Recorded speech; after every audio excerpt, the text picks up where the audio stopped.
నారా లోకేష్ గుర్తింపు గురించి చెప్పాల్సి వచ్చినప్పుడు అతను తెలుగుదేశం పార్టీ వైపు నుంచి చూస్తే ఆ పార్టీకి వర్కింగ్ ప్రెసిడెంట్, ప్రభుత్వం వైపు నుంచి చూస్తే ఐటీ విద్యాశాఖ మంత్రి, పార్టీ వైపు నుంచి కీలక బాధ్యతలు చూస్తున్నారు, ప్రభుత్వం వైపు నుంచి కీలక బాధ్యతలు చూస్తున్నాడు.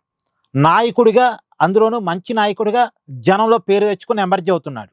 తెలుగుదేశం పార్టీకి భవిష్యత్తు నాయకుడిగా కనపడుతున్నాడు.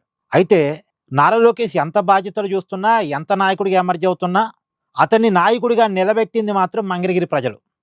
నేను ఎందుకు ఈ మాట చెప్తున్నానంటే, మొన్న కూటమి 164 స్థానాలు గెలిచినా, లేదు 174 స్థానాలు గెలిచినా, కూటమి ఇంత బ్రహ్మాండంగా గెలిచి ఒక్క నారా లోకేష్ ఓడిపోయి ఉంటే ఏంటి పరిస్థితి? నారా లోకేష్ నాయకుడిగా నిలబడేవాడా? వైసీపీ వాళ్ళు ఎన్ని వెక్కిరింపులు పెట్టేవాళ్ళు, వైసీపీ వాళ్ళు ఎన్ని మాటలు అనేవాళ్ళు, పార్టీకి ఇంత వచ్చినా నారా లోకేష్ గెలవలేకపోయాడు అని అనేవాళ్ళు. తెలుగుదేశం పార్టీ గెలుపు వెనకాల నారా లోకేష్ ఉన్నప్పటికీ కూడా, కూటమి గెలుపు వెనకాల నారా లోకేష్ ప్రయత్నం ఉన్నప్పటికీ కూడా, నారా లోకేష్ యువగలం పాదయాత్ర వన్ ఆఫ్ ది రీజన్ కూటమి బ్రహ్మాండంగా గెలవటానికి కారణమైనప్పటికీ కూడా ఇవన్నీ పక్కకు పోతాయి. మంగళగిరిలో నారా లోకేష్ ఓటమి ఒక్కటే చర్చకు వచ్చేది, అవునా కాదా? కానీ మంగళగిరి నిజానికి అది రిస్కీ సీటు. 1985లో తెలుగుదేశం పార్టీ వేవ్ కొనసాగినప్పుడు, అంటే ఎన్టీ రామారావు గారి హవా కొనసాగినప్పుడు అప్పుడు గెలిచారట. ఆ తర్వాత కాలంలో ఆ మంగళగిరి సీట్లో టీడీపీ గెలిచిందే లేదు. గత 3 దశాబ్దాలకు పైగా ఆ సీట్లో తెలుగుదేశం పార్టీ గెలిచిందే లేదు. అలాంటి సీట్లో 2019లో తొలిసారిగా నారా లోకేష్ నిలబడ్డారు, ఓడిపోయారు. ఓడిపోయినప్పుడు నారా లోకేష్ని వైసీపీ వాళ్ళు ఎలా వెక్కిరించారో, ఎలా ట్రోల్ చేశారో అందరికీ గుర్తుందిగా. ఇప్పుడు కూడా కూటమి అధికారంలోకి వచ్చిన తర్వాత కూడా ఆ రిస్కీ సీట్లో, తెలుగుదేశం పార్టీ ఎప్పుడు గెలవని సీట్లో ఇప్పుడు కూడా నారా లోకేష్ తెలుగుదేశం పార్టీ తరఫున ఓడిపోయి గనక ఉంటే నారా లోకేష్ నాయకుడిగా ఎమర్జీ అయ్యే అవకాశం ఉండేదా? చంద్రబాబు తర్వాత తెలుగుదేశం పార్టీకి నాయకత్వం ఎవరు అనేటువంటి చర్చ కూడా వచ్చి ఉండేది. కానీ ఆ పరిస్థితి లేకుండా మంగళగిరి ప్రజలు నారా లోకేష్ని ఎమ్మెల్యేగా గెలిపించారు. రిస్కీ సీట్లో నారా లోకేష్ రిస్క్ తీసుకొని మరీ గెలిచాడు. అది కూడా బ్రహ్మాండమైన మెజార్టీతో గెలిచాడు. రాష్ట్రంలో ఎక్కువ మెజార్టీలు వచ్చిన స్థానాల్లో మంగళగిరి కూడా ఒకటి, నెంబర్ 2నో నెంబర్ 3నో ఐ థింక్. సో అంత బ్రహ్మాండంగా గెలిచాడు. గెలవటానికి అవకాశం లేని సీట్లో నిలబడి గెలిచి చూపించాడు, అది కూడా మంచి మెజార్టీతోటి. అది దమ్మున్న నాయకుడి లక్షణం. నాయకుడి మొదటి లక్షణం రిస్క్ తీసుకోగలగటం. నాయకుడే రిస్క్ తీసుకున్నప్పుడు కార్యకర్తలకి ధైర్యం వస్తే మిగతా నాయకులకి మార్గనిర్దేశనం చేసినట్టు అవుతుంది. ఇప్పుడు నారా లోకేష్ ఆ రిస్క్ తీసుకున్నాడు.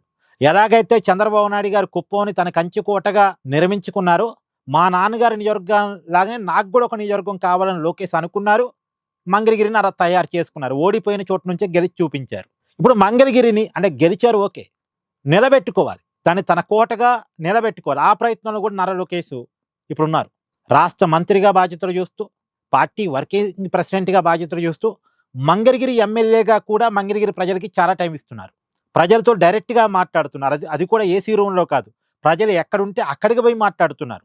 తన కాడికి ప్రజల్ని పిలిపించుకోవట్లే, ప్రజలు ఎక్కడుంటే అక్కడికి పోయి మాట్లాడుతున్నారు. ఇప్పుడు చూడండి, తల్లికి వందనం డబ్బులు 22వ తారీఖు నుంచి 24వ తారీఖు లోపు రిలీజ్ అవుతున్నాయి అన్న సందర్భంగా తల్లికి వందనం లబ్ధిదారులతోటి ఇవాళ నారా లోకేష్ సమావేశం అయ్యారు. వాళ్ళతో సమావేశమై వాళ్ళతో మాట్లాడారు. వాళ్ళ ఆలోచనలు, వాళ్ళ సూచనలు అన్నీ లోకేష్ గారు తీసుకున్నారు. అంటే ప్రజలతో డైరెక్ట్గా ఇంటరాక్ట్గా అవటం. ఏదో కొంతమంది మహిళలు సమ్మర్లో కూడా పిల్లలకి స్పోకెన్ ఇంగ్లీష్ క్లాసులు పెట్టండి ఏదో అడిగితే వాడిని వెంటనే ఓకే చేశారట లోకేష్ గారు. చేద్దామండి, మీరు ఎలా చెప్తే అలా చేయటానికి నేను సిద్ధంగా ఉన్నాను, మీరు అడగండి నేను చేస్తాను అని ప్రజలతో డైరెక్ట్ కనెక్టివిటీలో ఉన్నారు. ఇది ఈరోజు. నిన్న చూడండి, నిన్న కూడా 3,000 మందికి 1,000 కోట్ల రూపాయల విలువ చేసేటువంటి భూములకి పట్టాలు ఇచ్చారు. అక్కడ 3,000 మంది అని చూడదు, 3,000 కుటుంబాలని చూడాలి. ఇలా పట్టాలు ఎప్పటి నుంచో పెండింగ్, ఇవి ఎప్పటి నుంచో నివాసం ఉంటున్నారు ప్రభుత్వ భూముల్లో, కానీ పట్టాలు లేవు. ఆ పట్టాలని నారా లోకేష్ గారు నిన్న పంపిణీ చేశారు. 3,000 కుటుంబాలతో ఇంటరాక్ట్ కూడా అయ్యారు.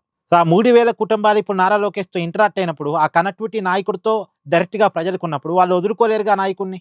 ఇలాంటి నాయకుడు కదా మాకు కావాల్సింది అని ఖచ్చితంగా ప్రజలు ఫీల్ అవుతారుగా. ఆ కుటుంబాలు లోకేష్తో ఫిక్స్డ్గా ఉండిపోతారు కదా. ఇలా తల్లులతో నారా లోకేష్ గారు ఇంటరాక్ట్ అయ్యారు. వాళ్ళకు ఒక అటాచ్మెంటు వాళ్ళ లీడర్తో వస్తుంది కదా. సో ఇది ఒక మంచి ప్రయత్నం, ప్రజలతో నాయకుడు కనెక్ట్ కావటం అనేటువంటిది ఒక మంచి ప్రయత్నం. దీని ద్వారా మంగళగిరి ప్రజలతో మంగళగిరి ఎమ్మెల్యేగా డైరెక్ట్గా కలిసిపోతూ, వాళ్ళతో ఒక రిలేషన్ మెయింటైన్ చేస్తూ, ఒక అటాచ్మెంట్ పెంచుకుంటూ మంగళగిరిని కంచుకోటగా మార్చుకుంటున్నారు నారా లోకేష్. ప్రతి ఎమ్మెల్యే కూడా ఇలా ఉండగలుగుతాయి. ఎందుకంటే చాలామంది ఎమ్మెల్యేలకు మాకు టైం లేదండి, ప్రజలతో ఇంటరాక్ట్ అయ్యేంత టైం లేదు అన్నట్టుగా చెప్తుంటారు. కానీ నారా లోకేష్ చూడండి, పార్టీ బాధ్యతలు చూస్తున్నాడు, స్టేట్ పార్టీ బాధ్యతలు, రాష్ట్ర వ్యాప్తంగా తెలుగుదేశం పార్టీ బాధ్యతలు చూస్తున్నాడు వర్కింగ్ ప్రెసిడెంట్ హోదాలో. ఇంకోవైపు పెట్టుబడుల కోసం తీవ్రంగా ప్రయత్నం చేస్తున్నాడు. పెట్టుబడుల కోసం తీవ్రంగా ప్రయత్నం చేస్తున్నాడు. తన పార్టీని కాపాడుకుంటూ, ప్రభుత్వానికి మంచి పేరు తీసుకొచ్చుకుంటూ, మంత్రిగా తనకు మంచి మార్కులు రేపించుకుంటూ, ఇంకొక వైపు మంగళగిరి ప్రజలకి వీలైనప్పుడల్లా టైం ఇస్తున్నాడు, ప్రజలతో డైరెక్ట్గా ఇంటరాక్ట్ అవుతున్నాడు. సో మంగళగిరిని తన కోటగా మార్చుకుంటున్నాను నారా లోకేష్. ఇది నాయకుడు ఎమర్జీ అవుతున్న తీరు అంటే తనకి లీడర్షిప్ని ఇచ్చినటువంటి మంగళగిరి ప్రజలతో నారా లోకేష్ ఇంటరాక్ట్ అవుతున్న తీరు ఒక అద్భుతం. Thank you.